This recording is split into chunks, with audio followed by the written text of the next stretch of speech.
Hi, this is the first vodcasting for the lesson, and I need to take you around with the page.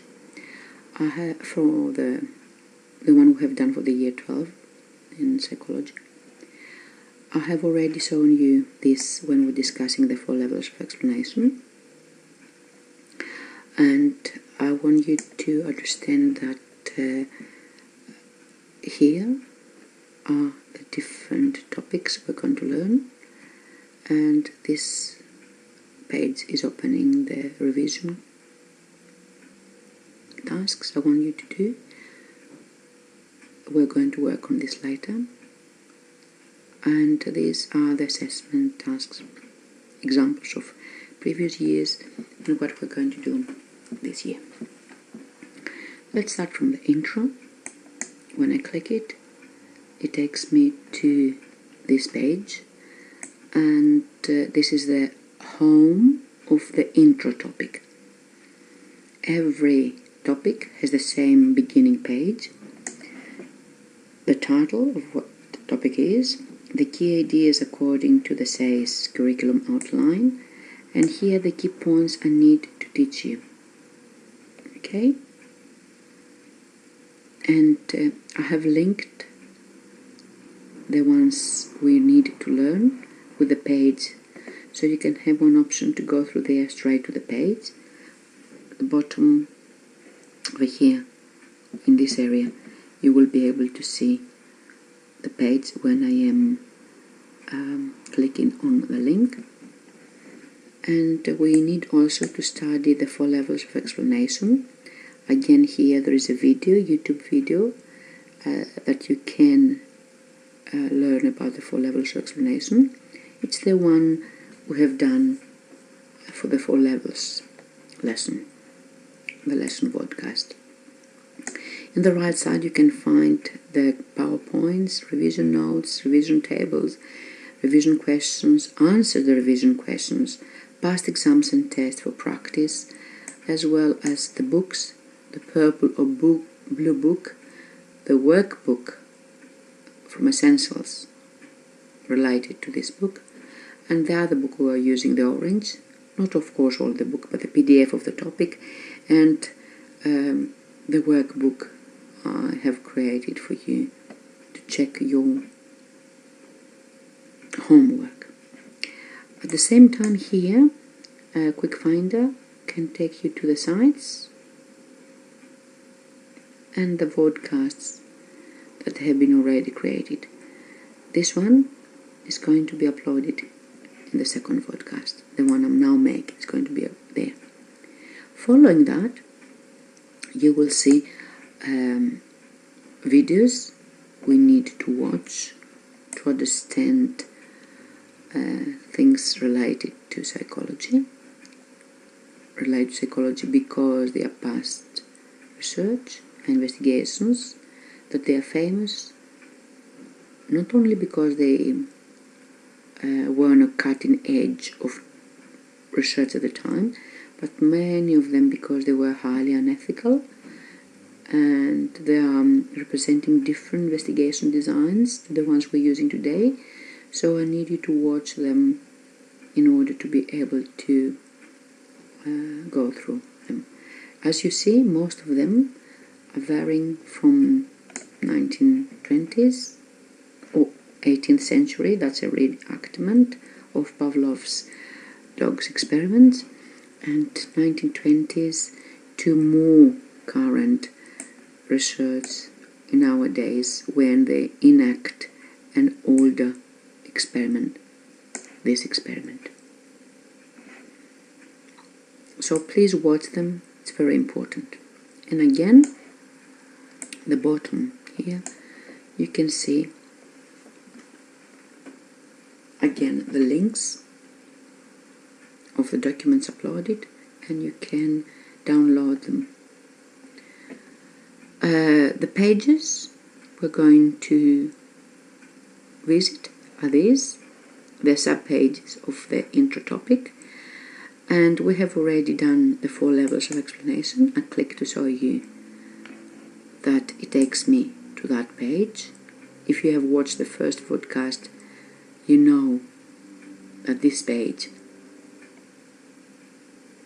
has been visited. And when you're going to go back, you click here. It takes you to the main page of the intro. And then you can either click here or down here after the videos to go to the next page. This next page is going to be the second lesson, the second vodcast, related to sampling, validity, reliability, and ethics of the research. So let's see where we are at. We are going to use this PowerPoint, which is already uploaded on your website, and I know that it looks like a difficult or different way to the one you're used to approach the introduction to psychology. However, I opted this order because I'm going to combine information from both books, and I think that's the best way. On top of that, most of you have done sometime in the past research in psychology, and I need to make sure that those who just arrived in the class, they have never done research in psychology before. They start from the basic understandings the rest of the class has already in their mind. So we're going to discuss first sampling, how we're using the samples, validity, reliability and ethics of psychology research, because it's completely different to any other research, since it's dealing with humans mainly, and animals, and the way we're treating animals. And this is a very important component. And then we're going to discuss measuring psychological responses. So, in other words, how we collect data, and the data could be numbers, qualitative, or words, feelings, documents, behaviors, quantitative. And then we're going to go to apply all this knowledge to the specific to psychology research designs, not the ones that every psychologist is using, not the ones used in the universities, not the ones that are used in Victoria, but the ones that says psychology is assessing for your exams. And we'll see how and if these experiences and these experiments of the past are falling into our designs we are learning about. And last but not least, we're going to discuss how we can make a meaning out of the data and we're collecting and the responses by using statistics. Statistics are actually used in psychology recently just to project in the future and generalize the data, trying to be more scientific. Psychology had to demonstrate the big picture, not just to assess individual cases, the case of little Albert or the case Freud was investigating in his office with each one of his participants, or small groups like the ones we do when we're treating or we're discussing with people in the focus groups. Psychology needs to find things that can be generalized across populations, and this is happening, for example, in the personality when Eysenck in 1995 introduced the traits theory. So let's start this slideshow from the beginning, and I have already discussed about this, and I want you to remember that the introduction to psychology research is worrying about a question. The researcher needs to know that he has specified what he wants or he has to find, what he's researching about, and then because he has already established in the mind a question, then he has to find the appropriate population, and out of the population to pick up his sample. So the next point is, who is the researcher going to ask? The last but not least we're going to deal with is how they will design the experiment or the research, and how they're going to collect the data. In other words, we need to know the actual method of experiment, judge it, analyze it, present it, evaluate it, discuss the findings. And when we discuss the findings, we need always to assess if my measurements, my data, are doing what they're supposed to do, are assessing what they set up to assess. Is the personality test assessing personality characteristics and idiosyncrasies, or it is assessing IQ, memory, attention? And are my data trustworthy?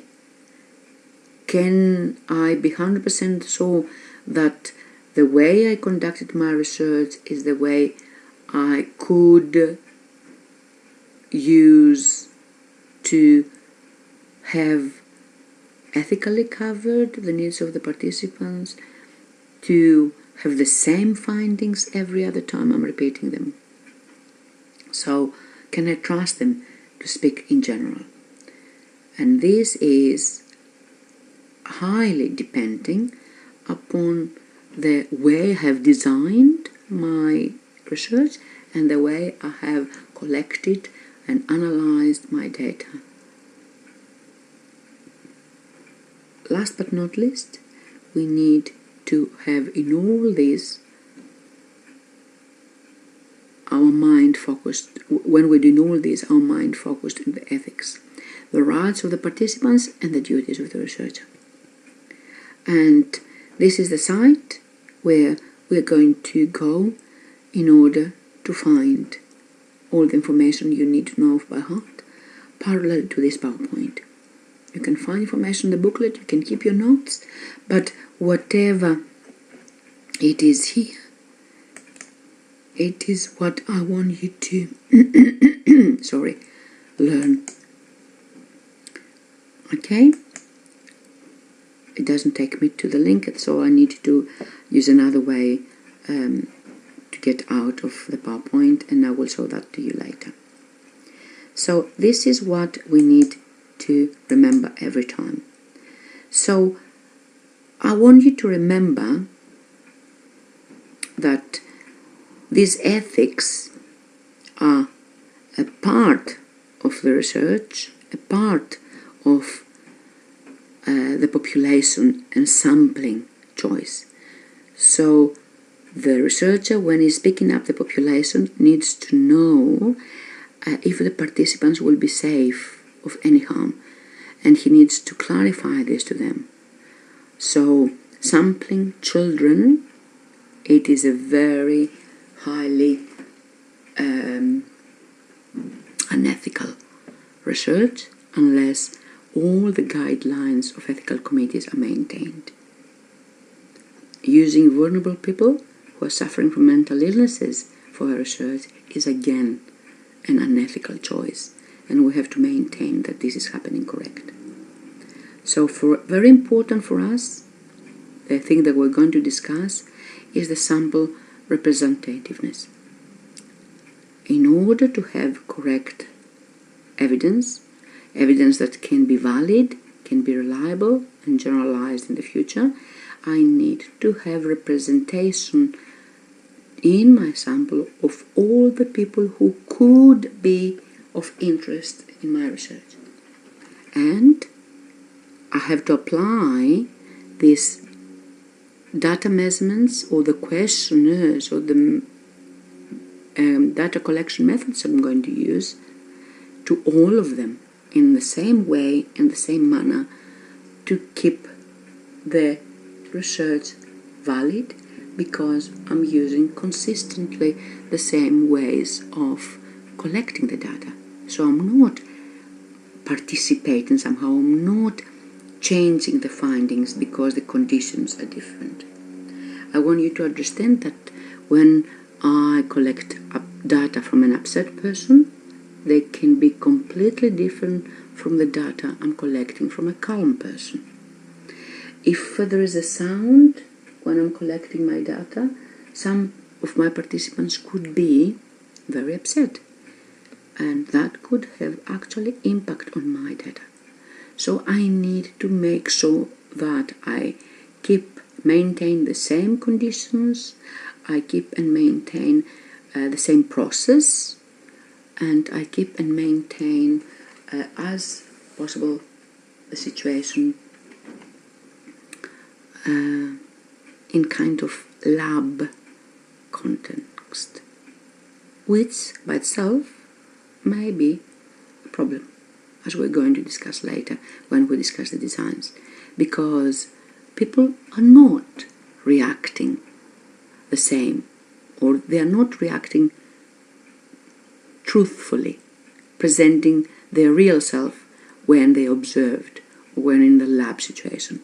So sometimes I need to make experiments or organize my design in a way that everybody can show their true self. This is why sometimes I opt to present findings in a naturalistic setting. So all these issues of asking specific things to specific population related to validity and reliability of my findings, because I don't want to bias my research by not representing a specific group. When I research behavior towards work of women, I will bias my research if I use only Western women, because some Middle East women, by their social culture, they're not allowed to work, or it's considered highly unethical for them to work. Their husbands should care for them.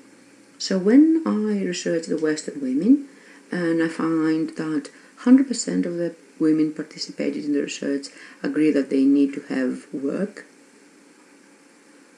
it's a biased research. I'm not representing those who may need to work, but they cannot, because their social context doesn't let them do that. So this is my question. Is my research valid?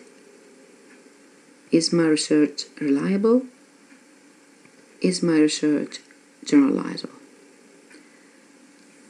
I want you to remember that we need to go to the site to discuss some things on this. I am now in the second page of our general site. In the intro, the second sub-page is sampling, validity, reliability, ethics. How do I find it? I go to intro, and scrolling down, I click here, and it takes me to this page, sampling, validity, reliability, and ethics. And this is what I really want you to remember. Remember the term, what is a sample, and I'm going to visit that again later. Sample is the subgroup of the entire population, and that sample has to be specifically chosen to represent the population, as we discussed, and there are techniques for choosing that. We discuss them later. Also, I want you to understand what the term population means, and I want you to understand the terms random sampling of the population and the importance of the size. Larger samples are likely to reflect the population. I need to use as large size as possible. We discussed about the unrepresented samples, And the problem is that if a sample does not represent the population due to its size, or because it's biased due to gender, age, socioeconomic, cultural representation of the participants, it will create problems in the internal validity, which means I won't be able to test my hypothesis for the large population. So I want you to remember that the sample, our representativeness, has impact on the validity. And we're discussing on internal validity and external validity. Okay? Internal validity is that the research design and the research data are testing what they really supposedly are set to test. They have to see if the hypothesis can be generalized in all the population. And this is internal validity. Again, don't confuse internal validity with inaccurate generalizability to the wider population. Okay? I want you to remember that. Internal validity means that we are not able to be 100% that my findings are correct. If I had people from different cultures, my means, my average could be different. Okay? Now, reliability refers to how consistent and stable are my data. So this really is important component that can be solved if my method, my questionnaires are checked again and again and again. If my methods are assessed by other psychologists, used by other psychologists, and they are standardized. Also, I can understand that my experiment is reliable if others can use it repeatedly, the experiment, and get the same findings. I want you to remember experimental designs have more reliability than observational designs because of the different parameters that can impact the experiment and different parameters that can impact the observation. When you do not control humans and you see them and collect data in their natural settings, they are not repeated, these observations. Yes, we cannot have these observations repeated. So the differences of the participants really can impact on the findings. As I told you earlier, the same person observed angry and the same person observed relaxed can demonstrate different behaviors. So different results will be found, and these different results cannot be considered reliable. You can see the example here. And this is the situation we confront every time when we do investigation in psychology. Every class, every year, has different findings. So it's difficult to conclude that the research studies are reliable. Again, I'm referring here to the validity, means accurately measures the behavior that I'm claiming to measure. And remember, we discussed earlier the internal validity. if I claim that I measure the attitude towards work of the women in Australia, and in my sample I have only white women, white Australian women,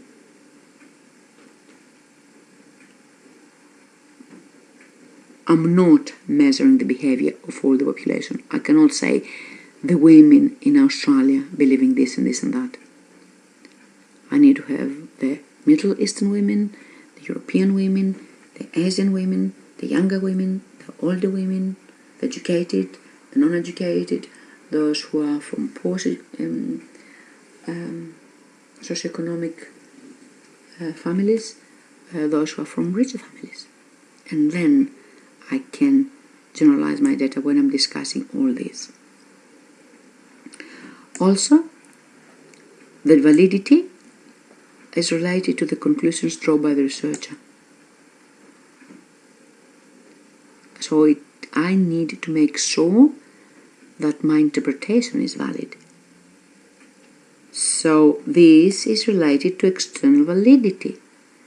I find things inside the lab. Can the same findings apply outside of the lab? The people in research, the Middle Eastern women in the research, they tell me, yes, I need to work, because that's a social desirable answer. In Australia, they have to say, yes, I need to work. In their family, they say, yes, my husband, I'm not going to work. So, is my research having external validity? Do I have the same responses in and outside of the lab? And of course, when I'm researching, sometimes my data are not reliable because of the extraneous variables I discussed. Extraneous variables is the impact of the research. We're going to discuss that later. Okay, so let's go back to our PowerPoint and let's go back to our PowerPoint and continue what we said. We said that it's very important to have valid, reliable and generalizable data. And of course, the way I'm going to get valid, reliable and generalizable to the greater population data impacts on my research design. You understand that? I have a question why there, but the answer is simple. I need to be able to make sure that my design will give me valid, reliable and generalizable data. When I did my research, I collected some data in 2004, and I realized that those who were collecting the data, I wasn't there, so I didn't have any impact on my participants. Those who were collecting the data, the teachers were collecting the data, somehow they had biased the group, they had informed the group, so my data were not reliable. What I did, but I had to go and recollect data. So this is what we need to make sure that we understand. Let's discuss about sampling again. And I know it is repetitive. Please, those who have done that in the past, remember that this is a video for those who have not done Introduction to Psychology as well. Just listen to it and get whatever you think it is important. So this is the way I need to deal when I'm sampling. I need to look at my population. My population is huge, it's big, and from my population I need to choose how many they're going to be represented in my sample. Always the sample is a proportion. The larger the sample, we said it's big, but I have to make sure that I'm ensuring representativeness of all the people I need to have in my groups. And I want you to remember that I need to adhere to two principles: random selection of my sample and as well random allocation of my selected sample to the groups. Okay, and this is very important, so I'm not biasing situations, so it is very important to ensure equivalences, and then my job is to compare these findings from between the two groups, identify the differences, and see and explain why the differences are there. In this design, which is taken from the blue purple book, it talks about group 1, which can be experimental, and group 2, which is a control group. Sometimes I may have two groups and might not have experiment or control situation because I'm using a quasi design. I may have two groups. I may on purpose separate my groups in boys and girls, and I don't manipulate any variable. I'm not checking any situation. I'm just separating in younger and older people because I want to compare. I'm separating my sample in Western and Middle Eastern women because I want to have the cultural zest of each one of them. So this random selection and the random allocation principle to ensure equivalence and representativeness, it's the key point, because my job is to compare the findings in the groups, identify the differences and explain the differences. So there are some questions there. What should be the correct ratio between the sample and population to ensure representativeness? 100 times said before, we need to make sure that my sample is the biggest possible. However, the cost, time restrictions to analyze and collect data create problems.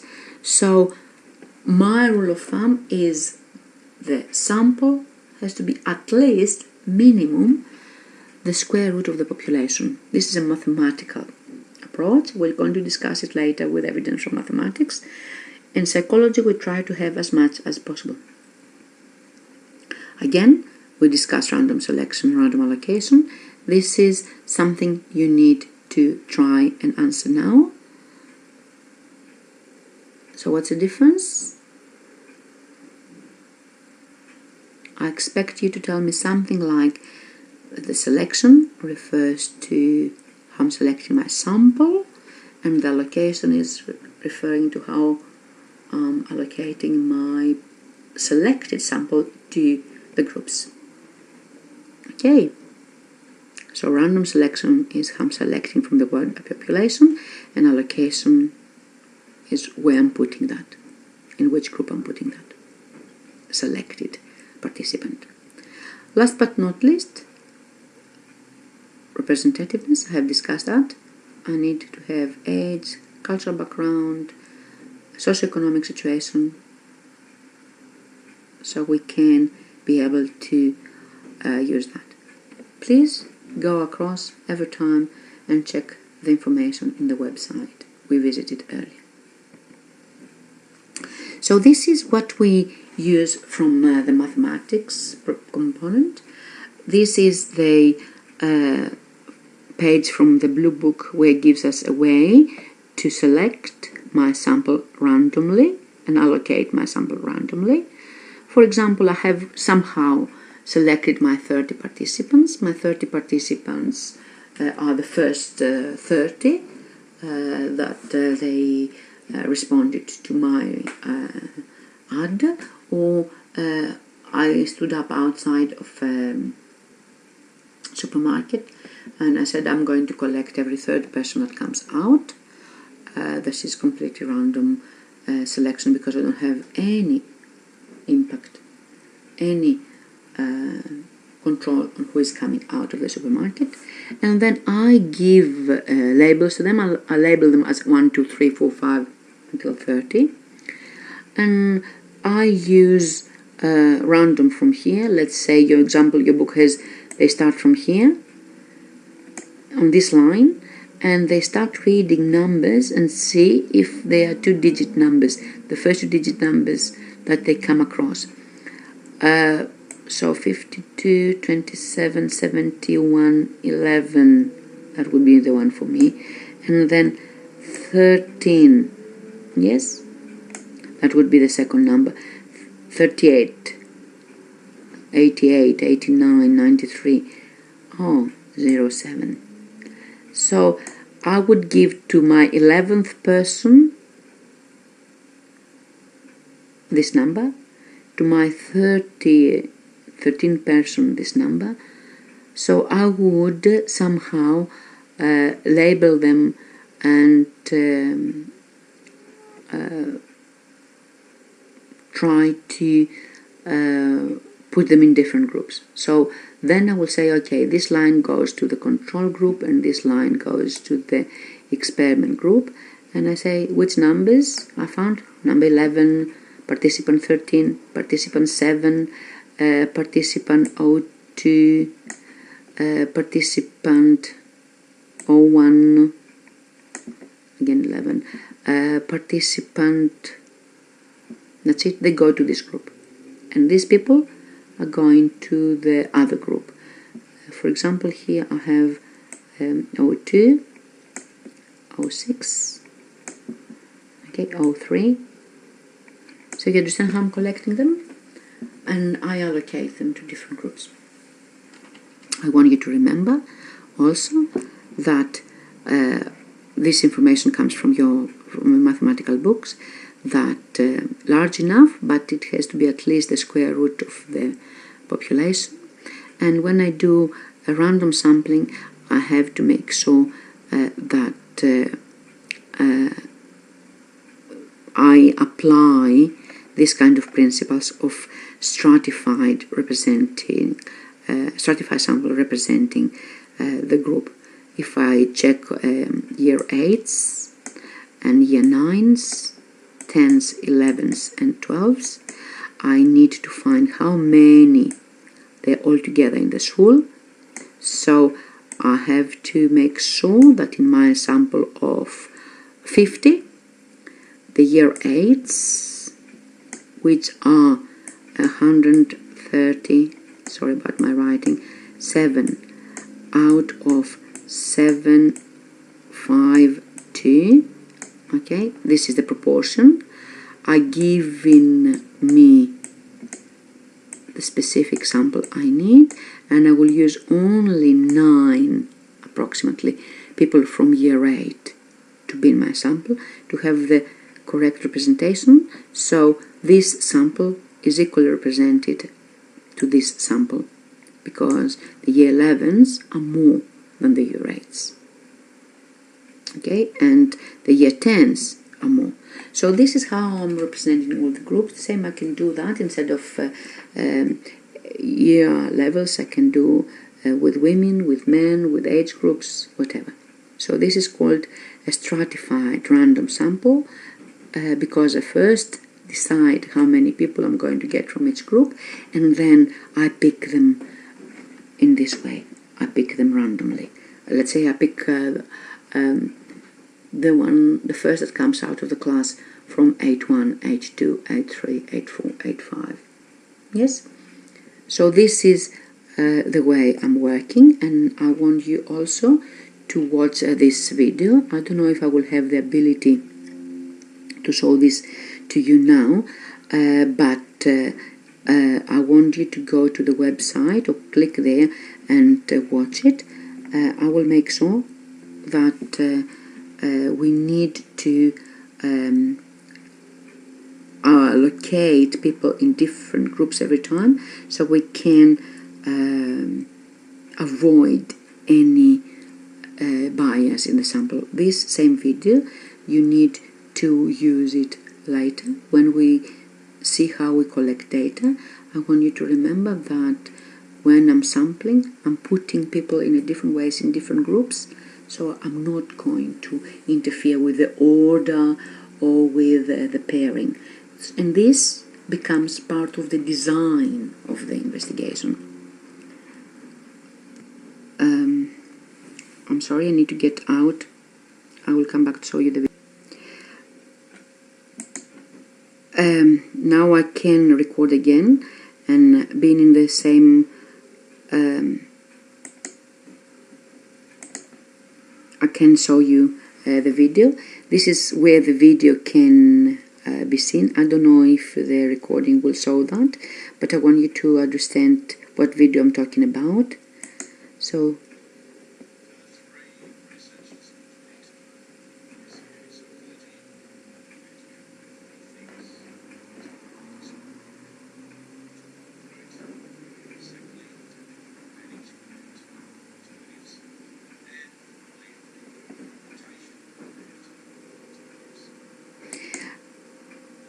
oh, here is. I thought it was not working.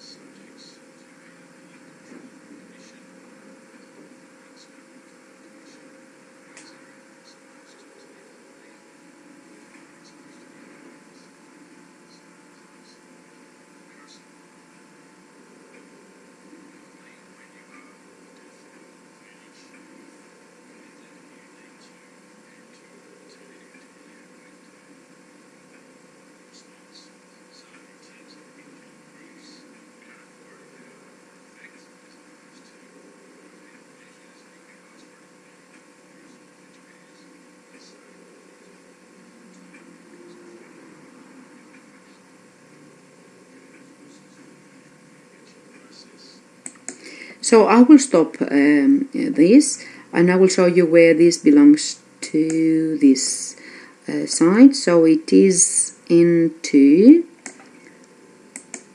I could put it here, but I didn't want to double it up. So it belongs to mainly the methods of collecting data, and I have it here. Okay, so you can watch it through the site, or you can go here and click this link, okay, and watch it online in the video. So now I'm going to the slideshow. So now we have watched the video. We are going to discuss again the ethics. I know you have done it in the past, and it's very important for us to make sure that things are working. And in order to understand what I'm saying here, please watch the videos first of the previous research if you haven't done any psychology investigation in the past, and come across to this part of the video later. Again, the major worry is, do I harm the participant? Do I give them the right to get out when they need to get out? Okay.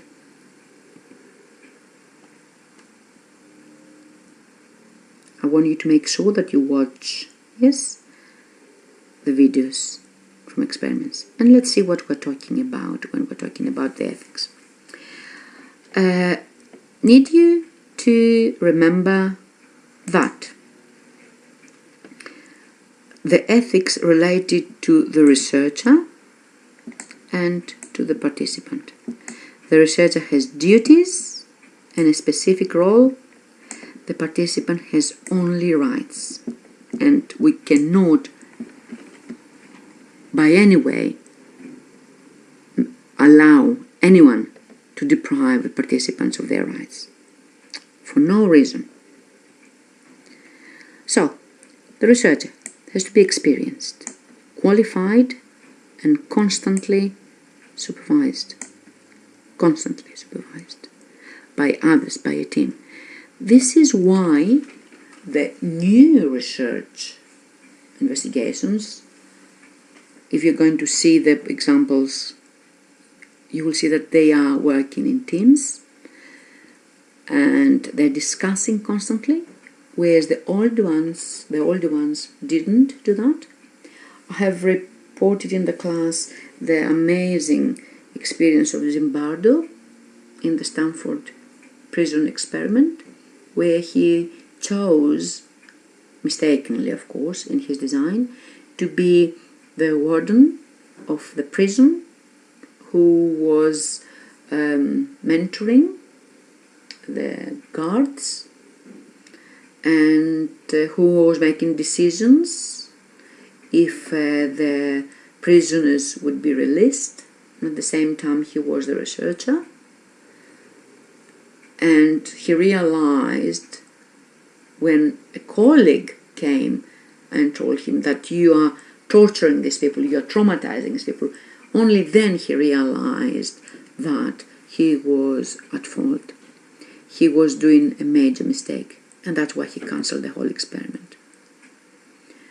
And then, later on, as you see, when he is reflecting in all this, he's trying to cover the mistake he has done by changing the focus of the experiment.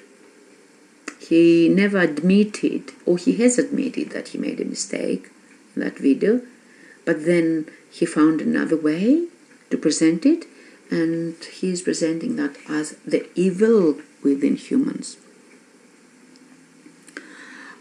Although his experiment was, his original experiment was to measure the obedience to authority, because he was interesting to see the Milgram experiment in the 70s. Milgram, if you watch the other video, you will see that he checked middle-aged Americans in the 60s, whereas Zimbardo was repeating the same with students, free-minded students of the 70s, in the time of the hippies, and he wanted to check obedience by this. But then he lacked internal validity. He's supposed to measure obedience, and he didn't. The experiment failed. And the cover-up was that he now claims that he found the evil in humans. I want you to understand when you watch the video, listen to my comments and go back and watch the video again, or remember the way the cocky, bad guard is trying to justify his action now, trying to find excuses why he became so obsessed with power, so evil. He finds his excuse that he tried to check. He made his own experiment. Who gave him this right? Why Zimbardo didn't stop it? So this is very important. Zimbardo didn't have experience. He wasn't supervised. This is why it happened. Zimbardo didn't ensure that the harm will happen to the participants. Supposedly we never stressed them. Zimbardo not only stressed them, but they still remember that. The same with Milgram. Milgram's participants, they're still hurting. For ages they're hurting. Why? Please watch the original Milgram experiment and the repetition of the Milgram's experiment in the modern time. Actually, Milgram didn't debrief them properly. They didn't know the need of debriefing at the time. Whereas I want you to watch the modern Milgram's repetition, where immediately after the experiment, the researcher says to the girl, by the way, you never hurt anybody. And the person she thought was electrocuting came in and said, oh, it was a joke. So the laugh releases the stress. So immediately she's relaxing. She doesn't take it, she doesn't put it in her emotions and memory and thoughts. I want you to remember that. The ethics say that if the participant is stressed, the research has to stop. Did Watson do that with little Albert? He didn't. Because he wanted his experiment. We're going to discuss in the class more about Watson and the ethics. Watson, first things first, used a child that the mother was working the same hospital he was working, so he was a doctor, he was a nurse, he had authority over her. And secondly, trying to find what happened to little Albert and why Albert was reacting like this. Modern research, and I will show you the link on this, where you can research and you can find. Modern research found that Albert actually was a mentally delayed boy, and that's why he was not reacting. Watson is claiming that he was a perfectly healthy child, but this is not the case. Albert was already hydrocephalus, and he had in the hospital got meningitis. So really Watson, and they saw the behavior and the ethics of the person itself, did this experiment in a very, very, very unethical way. He was inducing fear to a troubled, already sick child. So these are things that we really, really, really understand, and now they're very cautious from this. We cannot create emotional stress. We should not allow vulnerable people to participate in the research. So the research design needs to balance the discomfort we create to the benefits of the findings. Okay, so we do not torture them anymore. We do not torture animals, and we have to conduct and behave in a professional manner and make sure that the ethics maintained. This is the recent codes of ethics, and of course the rights of the participant is the right to confidentiality. All those people who have published these experiments on YouTube, do they maintain the confidentiality? No, they don't. Initially they asked for volunteer participation, but sometimes this volunteer participation is not 100% maintained. When the people in the Bardo clinic, they say, let me out of here, let me out of here, yeah, and they don't get out. That's a problem. Little Albert didn't have a chance to say, let me out of here. So they have the withdrawal rights, and we have to maintain the withdrawal rights, and they have to have informed consent and know the procedures, and we should not deceive them. Sometimes we do deceive, but we need to make sure that the deception is not creating major issues. Again, when we give a placebo, we deceive them, but we don't tell them lie as they did in Milgram. I'm checking teaching, where they were checking obedience. And of course, we know that ethics committees are the ones who are responsible now for this. You need to finish the tasks. You need to finish the handouts I gave you. And this is the first part related to sampling, validity, reliability, and ethics of the research. Continues the next topic, which is how we're going to collect data. And that will be the next PowerPoint in the next podcast.